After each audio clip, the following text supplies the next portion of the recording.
What's up, y'all? It's Daniel Shoemmelier, and we are here, the last episode in my year-long series where I talk about my top sneakers for the year 2025. Now, if you've been keeping track, in February, I started with my top 12 sneakers released in the month of January. When we got to March, I talked about 11 from January to February. When we got to April, it was only 10. January, February, March, etc., all the way through to what would be now January, talking about my one favorite sneaker released in the months of January all the way through December. That's why I titled it Released in 2025 So Far, because as I progressed, I was taking count of the shoes that released up till that point. Now, the initial idea was that in December, I would release a video talking about my top 2 shoes, and then in January, as I am right now, release my video talking about my favorite sneaker. And I thought that might be too quick of a video. So what if I just combined the two of them and said my top 2 released through November, my top 1 released through December, through the year, and that was my top 25 sneaker of the year. But if you've been watching since the March episode, which covered January and February, well then you kind of already know what the top sneakers are. Spoiler alert, let's get it out of the way. For the months of January through November, my top 2 sneakers were number 2, the Adidas Pharrell Williams Virginia Adistar Jellyfish, no surprise there, and then my top sneaker would be the Brick by Brick Nigel Sylvester Air Jordan 4. And even more spoiler alert, let's just get it out of the way. That's my top sneaker of the year. That's right, the Nigel Sylvester Brick by Brick Air Jordan 4. Not a surprise to anyone who watches the channel, not a surprise to anyone who watches other people's sneaker of the year list. But because I wanted to, yes, extend this a little bit, but I thought that I would cheat a little bit. I gave you my top 2 through November. I gave you my top 1 for the entire year. But I feel like both of these shoes, the Jellyfish and the Brick by Brick, deserve a little bit of recognition, a little bit of separate recognition, differing recognition. They are both fantastic silhouettes, and I have not encountered a real top 10 sneaker list that doesn't include both of those shoes. Now, some people are so anti-Jordans or though anti this, new, whatever. I get it. And so there will be some lists that don't have either or both the Jellyfish or the Brick by Brick. But I really feel like those 2 shoes are the 2 examples of the most, I don't want to say polarizing because that would mean some people hate them or love it. I think the Jellyfish might be polarizing. Brick by Brick might be just indifferent to some or apathetic. But I think they both deserve a sneaker of the year moniker. So I'm not cheating. Brick by Brick, that's a sneaker of the year. But I feel like that's the top sneaker of the year for the culture, for sneaker culture, for sneakerheads, for sneaker collectors, sneaker resellers, etc. Complex Con had their whole thing where Nigel pre-recorded a video, the Brick by Brick trip came out, they gave out some more sneakers. Like this was a sneaker launch from the very beginning till the very end that captivated and held our attention because it's a great looking shoe. It's on one of the greatest Jordan silhouettes of all time. It had some new ideas. It had some merchandise launch. It had a fashion show. It had all of these things thrown in it.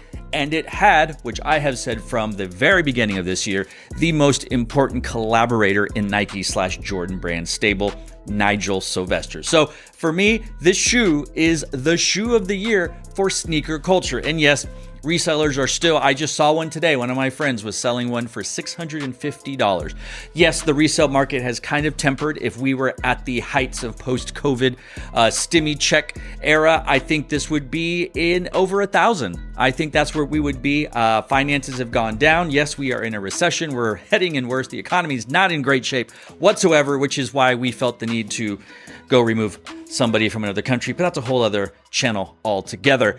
Regardless, I think you could look at some of these other shoes like the Dior Jordans that have come down from their super high. So again, if Brick by Brick was released a few years ago and we had all this hype and the economy was very different like it was a few years ago, this would be an over $1,000 shoe like the Union Jordan ones were. But I also feel like the Jellyfish is a sneaker of the year.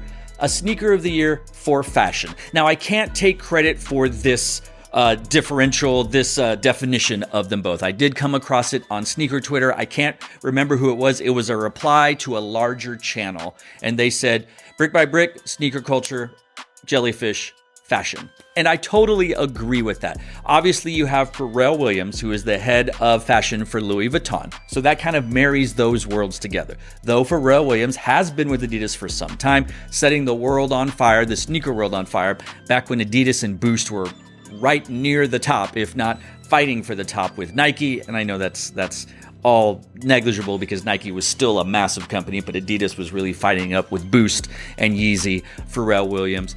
And it was a shoe, the Human Race, the NMDs. I loved that shoe. That was my favorite Pharrell Williams shoe up until now. And so he's been part of the Adidas family. And this was taking a silhouette, the Adistar, that you have seen kind of have a resurgence around this year and leading into, well, 2025 into 2026. You have the Adistar Control 5. You have the Adistar XLG 2.0. If you're like me and you've been a fan of some that they're releasing overseas, you have the MetaWave, which some crazy, awesome, fantastic silhouettes that the jellyfish is inspired by, has borrowed from.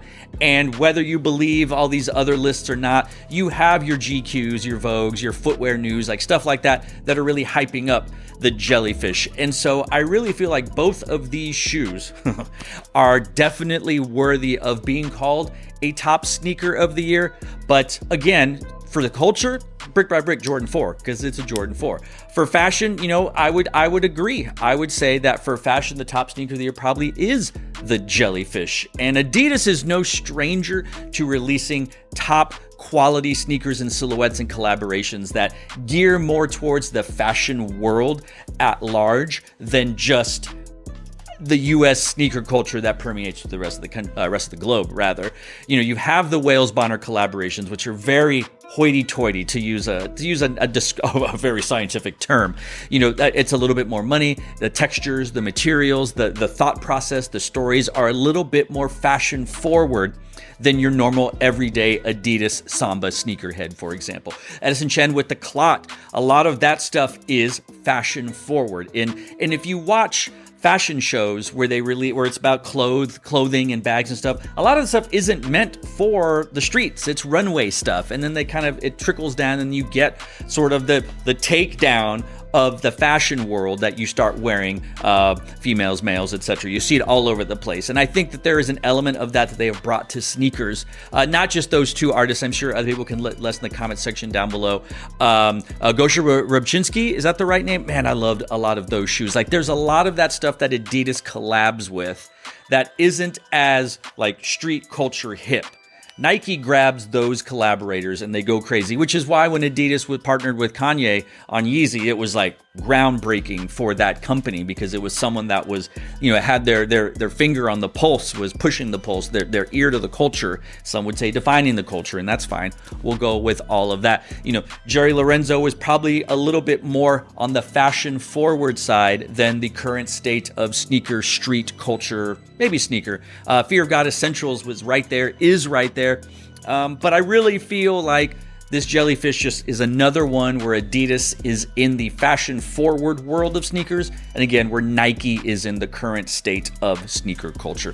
Both worthy sneakers. It's kind of like a chicken or the egg, maybe not. I don't know. Which one do you prefer? Which one do you like more? Which is the better? I would say the jellyfish, because there is something new to that jellyfish silhouette. Yes, built on the inspiration and the legacy of other older Adidas silhouettes. However, it's a Jordan 4. Like, the materials are different. Yes. The colorway is different. Yes. There's some storyline. There's the bike air. Like, there are differences. It's like if you had a drawing of a Jordan 4 and said color it, and there you go. That's awesome. And you changed some few things, but you still had to paint within the lines. You still had to utilize every existing thing that came into that with some leeway. The leash was very short. Then you have the jellyfish, which is still very much that, but it's now like, well, can I take this from here and combine it and then color it? It's all part of the coloring book. Nike gave you a page from the coloring book and said, there you go. I think Adidas said, you can take any page from this coloring book and put it together. And so to me, it's a little bit of a bigger swing. But I will not deny it. That Brick by Brick is a beautiful shoe. It's a fantastic shoe. I love that shoe. I love the Better With Time Air Jordan 1 Low. I think what Nigel and Nike and Jordan Brand are doing are fantastic. I hope they keep it up. Don't oversaturate the market on it. I think it's fantastic. But that's what I think. That's what I think. Yes, the Brick by Brick Jordan 4, the sneaker of the year, second place was the Jellyfish for 2025. But I'll say it again. Sneaker of the year for the culture, Brick by Brick. For fashion, it's the Adidas Jellyfish.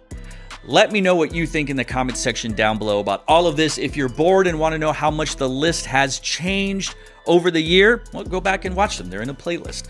You can see what the top 12 shoes were for the month of January. And I'll tell you, I don't think any of those 12 shoes made it past 3 or 4 months because not a lot of great stuff gets released in January. So making that January list was the hardest thing to do. When I was making the February list, again in March, number one with a bullet was Brick by Brick. And then once the Jellyfish came out, even though I knew where it was going to be, it had to come out. That's when it jumped up. So go check out those other videos. Let me know what you think about those rankings. Let me know what you think about this ranking. Let me know what you think about my opinion of a sneaker of the year for the culture versus sneaker of the year for fashion. And I don't know that I'm going to do this again. It's really hard. It is really tough because I have to keep track of all the shoes that release and then rank them and put them in order and change them. And then it's my own rules, right? The fact that I, whittled down to one makes it exciting. It makes it tough, makes it fun. But I'm not sure. Let me know if you want me to keep this up for this year, because then I don't have to release that video until February. But regardless, there we go. In conclusion, my top sneakers of the year 2025. Thanks so much for sticking around and along for this ride, regularly scheduled content, and then some. If you follow me on the Instagram, you will see that I'm not having an existential crisis, but I'm definitely at a point where I am wondering what kind of content I want to continue to create for the channel and what other content do I want to explore and do new of. It will always be a sneaker channel. I'm not talking about all of a sudden we're going to talk about politics unless it's the politics involved with sneakers, right? We're just not going to do that. Sports through a sneakers lens, all that stuff. Everything is sneakers. It's sneakers, but we're not going to change all of a sudden to a workout channel or an electronics channel or anything like that. I don't have the time or the desire. But let me know what you think about all of that in the comment section down below. What I was saying is you can go to my Instagram and you can reply or just tell me in the comment section the kind of content you want to see from me, the Shoemmelier in 2026. So to all of you out there, wherever you are, thanks for watching. Stay tuned and just chill. Till the next episode. Happy New Year, everybody.